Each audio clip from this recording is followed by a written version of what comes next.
Assalamu alaikum. Welcome to Nihil Point Zero, where we strip away the market noise to find the technical truth. Let's get to the numbers. Champions, याद है मैंने आपको Friday को कहा था, क्या कहा था? ग्रे राइनो इवेंट के बारे में बताया था, जिसे कुछ लोग वाइट राइनो इवेंट भी कहते हैं। जो नहीं जानते, सिर्फ 5-6 मिनट की वीडियो जाकर देख सकते हैं कि एक प्राइस हाइक पेट्रोल की का खतरा मंडला रहा था, जो मार्केट ने फैक्टर इन नहीं किया हुआ था। और अगर ये होता तो मार्केट गैप डाउन करके खुलती। लेकिन ग्रेट न्यूज़ ये है कि वो डिसीजन गवर्नमेंट ने इस वीक नहीं ली। तो ये एक ज़बरदस्त किस्म का पॉजिटिव न्यूज़ मार्केट के लिए हो गया। मैं आपको फर्दर कुछ निशानियां बताऊंगा। We'll start off from the index, बहुत शॉर्ट रखेंगे इंडेक्स को। फिर हम इन चार पे O G D C, P P L, M E B L और यू बी एल, इन चारों पे बात करेंगे। कोशिश करेंगे अपनी वीडियो को 6 to 7 मिनट्स में इन चारों को एक्सप्लेन करें। कौन सा इंडिकेटर क्या बता रहा है, कहाँ तक जाने के चांसेस हैं, एग्जिट कहाँ लेना है। तो सबसे पहले आप इस इंडेक्स को देखें।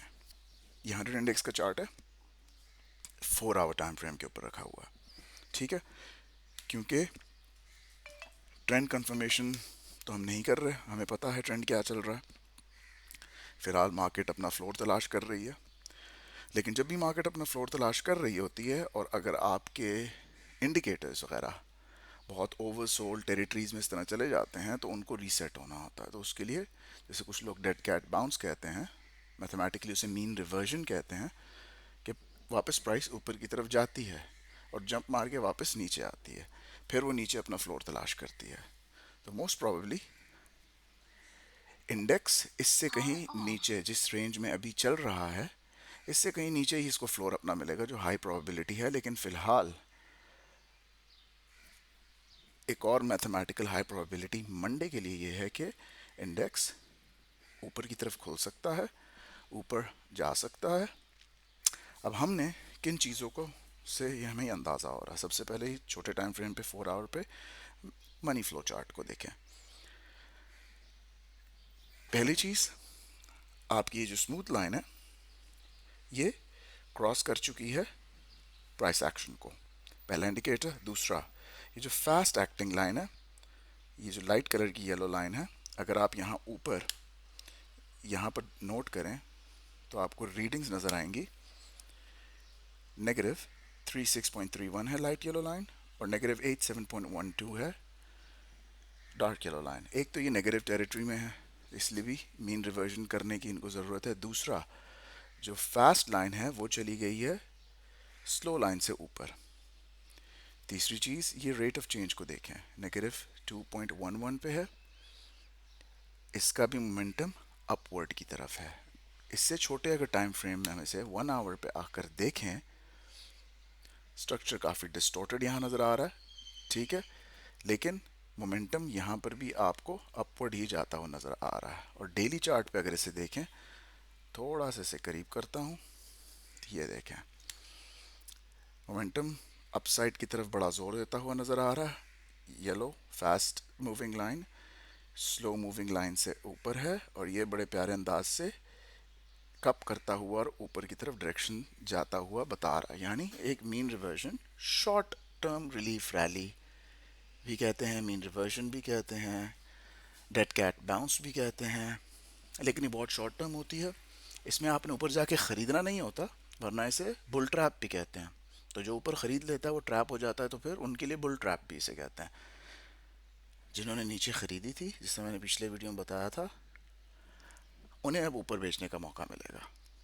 ठीक है। दूसरा, हम देखते हैं मेरे, एक और मेरा फेवरेट चार्ट है, जस्ट अ मोमेंट, ये वाला मेरा ट्रेंड कंफर्मेशन का चार्ट। अगर इसमें अगर आप डेली को देखें तो आपको मैकटी 9 मार्च से यहाँ तक थोड़ा सा एरिया क्लोज करता हुआ दिखाई दे रहा है, नेगेटिव टेरिटरी में है। लेकिन एक और अच्छी निशानी क्या, हिस्टोग्राम बार्स श्रिंक कर रही हैं, एटीआर ज़रा नीचे आ रहा है, इवन दो वॉलेटिलिटी भी बहुत हाई है लेकिन नीचे आ रहा है। और क्योंकि हम इस बात का आपने मद्देनजर रखना है, हम इस वक्त ट्रेंड रिवर्सल को नहीं देख रहे हैं, हम तलाश कर रहे हैं रिलीफ रैलीज, और इन्हीं रिलीफ रैली से हम लगातार कमाते हुए आ रहे हैं, जो इस चैनल को पहले से फॉलो कर रहे हैं। तो हम उनको पहले ही पकड़ते हैं, नीचे पर ख़रीद लेते हैं, ऊपर बेच देते हैं और फिर अगली रिलीफ रैली को तलाश करते हैं। और ये बार बार आती हैं ऐसे हाई वॉलेटिलिटी के अंदर। ठीक है, यहाँ पर अगर आप आरएसआई को देखें तो इसने यहाँ से 9 मार्च से डाइवर्जेंस दिखाई, 10 मार्च को ऊपर चला गया आपके सिग्नल लाइन से, और अभी तक 13 मार्च तक ऊपर ही है। छोटे टाइम फ्रेम पे चले जाएं, 4 आवर पे हिस्टोग्राम बार्स ग्रीन है सब। अगर आपको शॉर्ट लग रही है तो रेड भी शॉर्ट है। ठीक है, यहाँ पर इसने फ्लिप किया हुआ है, ये बुलिश सिग्नल यहाँ दे रहा है, एटीआर नीचे जाता हुआ नज़र आ रहा है। और छोटे टाइम फ्रेम पे अगर आप इसको ले जाएं, एटीआर बहुत नीचे है, यहाँ पर ये 13 मार्च को हमें आखिरी 1-2 घंटों पे दिखा रहा है कि बायर्स स्टेप इन कर रहे हैं। और एक प्यारी बात मैं आपको बताऊं, जो सबसे इंपॉर्टेंट बात होती है, क्या, प्राइस एक्शन एंड वॉल्यूम, उसी के ऊपर हम लोग हमेशा फैसला करते हैं। हर चीज़ निगेट हो जाती है अगर प्राइस एक्शन एंड वॉल्यूम राजी ना हो। हर चीज़ सेकेंडरी है, प्राइमरी यही दो होते हैं। वॉल्यूम की बार्स की तरफ आप देखें तो वॉल्यूम बार्स सिग्निफिकेंटली कंट्रोल में आ चुके हैं। दूसरी उसकी सबसे बड़ी निशानी ये है कि अपनी कैंडल देखें क्लोजिंग की, फ्राइडे की डोजी कैंडल बनी है। डोजी कैंडल का मतलब ये होता है कि देखें इसकी बॉडी शॉर्ट है, ऊपर वाली और नीचे वाली विक भी बराबर है, यानी बायर्स और सेलर्स दोनों ने पूरा दिन अच्छी घमसान की लड़ाई की, लेकिन कोई फैसला खास हो नहीं पाया। ठीक है, इसके बाद कंफर्मेशन नहीं होती कि नीचे जाएगा या ऊपर जाएगा, कहीं भी जा सकता है, प्राइस एक्शन ये कहता है। वॉल्यूम को देखें यार, वॉलेटिलिटी कंट्रोल में है। फिर बाकी हम इंडिकेटर्स को देखते हैं, वो हमें बता रहे हैं कि ऊपर जाएगा। ठीक है, ये मल्टीपल चीज़ें आपको बता दी। छोटा सा गुड न्यूज़ मार्केट को चाहिए था फॉर द रीज़न टू इधर गो अप और डाउन। इस दफ़ा एक बेहतर न्यूज़ आ गई कि प्राइस नहीं बढ़ी, वो एक रीज़न होगा इसको ड्राइव करने का। और एक बहुत ज़बरदस्त अंदर की बात, यहाँ पर आ जाए। ठीक है, सबसे पहले यहाँ पर आ जाए, CSF कॉन्ट्रैक्ट्स को देखें, there is no data found at all. ठीक है, मैं अभी कुछ चैनल्स पे देख रहा था, मैं हैरान हुआ।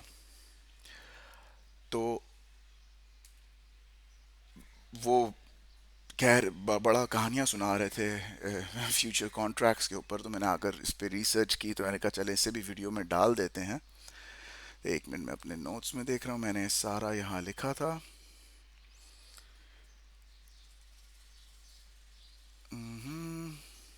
यस,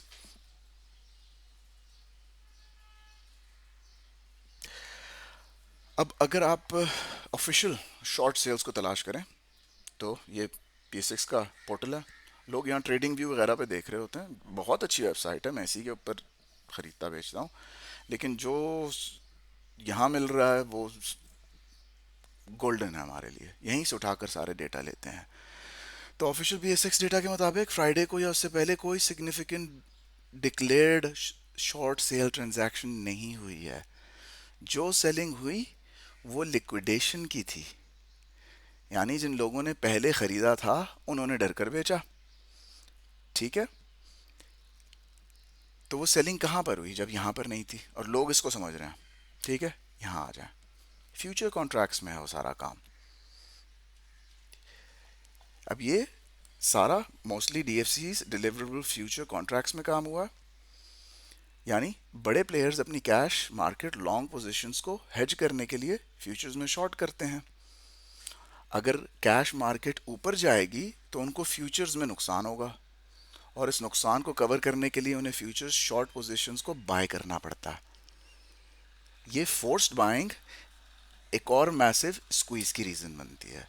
तो आप देख रहे हैं आपके MACD, आपका RSI,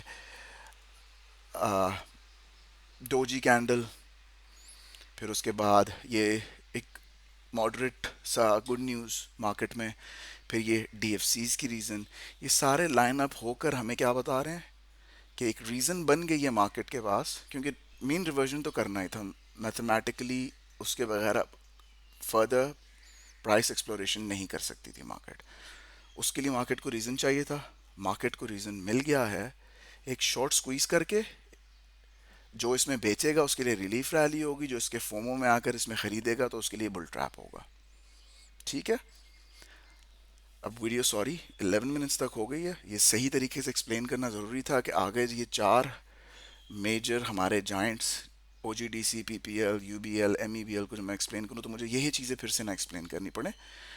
और फाइनली एक आखिरी चीज़, NCCPL डेटा को अगर आप देखें तो बड़ी बेहतर होती जा रही है। तो यहाँ पर अगर आप देखें तो फॉरेन कॉर्पोरेट्स आपको सेलर्स नज़र आ रहे हैं जो काफ़ी टाइम से नज़र आ रहे हैं, लेकिन एक अच्छी चीज़ जो पिछले कई दिनों से मैं नोट कर रहा हूँ, फॉरेन इंडिविजुअल्स वापस आ रहे हैं ख़रीदने की साइड पे। थोड़ी थोड़ी उनकी बाइंग जो है सेलिंग से ऊपर जा चुकी है पिछले कई सेशन से। ओवरसीज़ पाकिस्तानी थोड़ा सा एक्स्ट्रा उन्होंने भी मार्केट को सपोर्ट किया, बाय किया। लिपी की तरफ अगर आप आ जाएं तो यहाँ पर अगर आप देखें तो सबसे ज़बरदस्त आपके मार्केट को स्टडी करके सेफेस्ट खेलने वाले कौन होते हैं? फॉरेन कॉर्पोरेट्स और इंश्योरेंस कंपनीज, ये बेस्ट होते हैं मार्केट को स्टडी करने के लिए। इंश्योरेंस कंपनीज को देखें, अब अगर इंश्योरेंस कंपनीज इतना हैवी बाय कर रही हैं वो भी फ्राइडे को, तो उन्हें भी तो कुछ नज़र आ रहा है। इन्हीं चीज़ों को पढ़ा जाता है, इन्हीं चीज़ों को देखा जाता है, इन्हीं चीज़ों को एग्जीक्यूट किया जाता है। इसलिए मैं अक्सर अपनी वीडियोस में कहता हूँ कि बुल में तो बंदा कमाता है, लेकिन इन दिनों में अगर आप मार्केट के ट्रेंड को पकड़ लें तो आप बुल रैली से ज़्यादा कमा रहे होते हैं। बस ज़रा मेहनत ज़्यादा हो रही होती है, रोज़ बैठ के स्टडी करना पड़ रहा होता है। बुल में इतना स्टडी नहीं करना पड़ रहा था बार बार, लेकिन ऑनेस्टली इन दिनों में ज़्यादा मुनाफा हो रहा होता है। इंडिविजुअल्स को अगर आप देखें तो थोड़ा सा उन्होंने ज़्यादा सेल कर दिया। कंपनीज को देखें तो उन्होंने थोड़ा काफ़ी बेहतर बाय कर लिया। बैंक्स एंड DFIs को देखें तो उन्होंने भी बाय की तरफ वो रहे।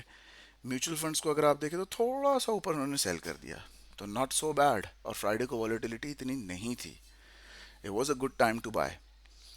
तो इंशाल्लाह अभी पार्ट 2 भी इसके साथ अपलोड करता हूँ, उसके अंदर मैं आपको ये चारों शेयर्स अभी फिर समझाता हूँ कि उनमें किसने किस तरह एग्जिट करना है, और अगर लेकर बेचना है तो किस तरह लेके बेचना है कि सेम डे प्रॉफिट हो जाए। See you in part 2। Happy trading.